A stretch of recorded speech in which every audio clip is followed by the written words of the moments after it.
Nicole Scott here from Mobile Geeks, and here I'm going to be doing a camera test at Sun Yat-sen Memorial Hall. I'm going to be putting the Google Pixel XL, and I'm going to be doing a camera test here in Taipei. Let's see how each of these phones stacks up against a very rainy Taipei. When it comes to video, the iPhone feels like it pulls ahead. The Pixel in general feels slightly washed out and not that detailed. You can see there's almost a white haze or a little film across this video.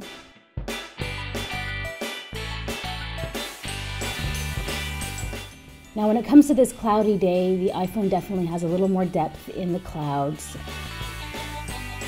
And the color saturation just seems a little more brighter and everything seems much more crisp.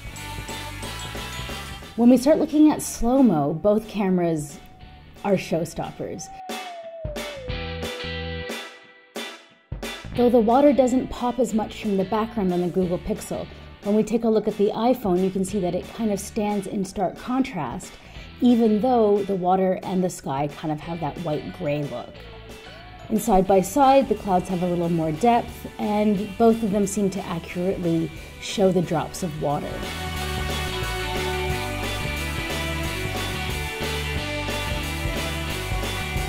Now when it comes to sunsets and low light, you can see that the iPhone is just a little more punchy. Looking at slow motion here, the colors seem a little more true on the iPhone, while things still feel slightly washed out on the Google Pixel. Having said that, the slow-mo does look great on both cameras.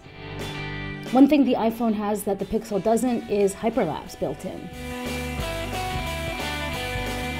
So now let's do a side-by-side with zoom. The iPhone seems a little more punchy in color. Now when we actually zoom in, the top of the 101 has a fair bit of detail. Now when we look at the Pixel, it's lacking detail, but it also doesn't zoom in quite as much. The detail on the iPhone 7 Plus is really amazing. And let's just remind you how far the top of that tower actually is.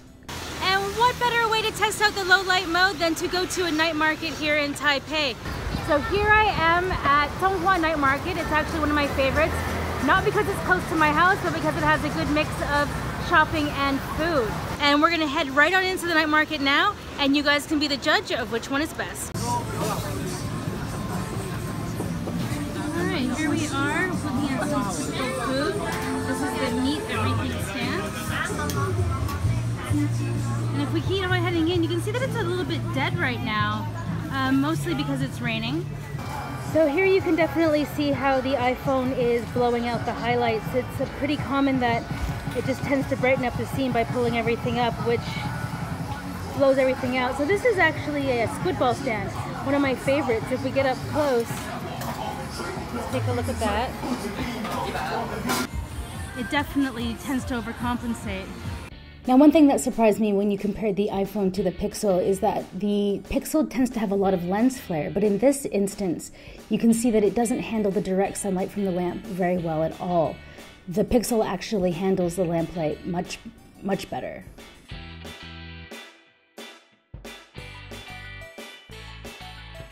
Now in this comparison, the Pixel tends to oversaturate and the iPhone feels more washed out, though I think that the scene is a little more detailed. When it comes to taking photos, there is no doubt that these two handsets are neck and neck. Both take beautiful and amazing photos, and I'd argue that apart from the lens flare issue on the Pixel, the nighttime photography is much better. However, in video, the iPhone definitely takes it. The colors are more accurate, everything has a little more depth, and it feels a lot more detailed. The Pixel right now just overall feels a bit washed out. What do you guys think? Let me know in the comments, and don't forget to subscribe to our channel so you don't miss out on more great videos like these. I'm your host, Nicole Scott for Mobile Geeks.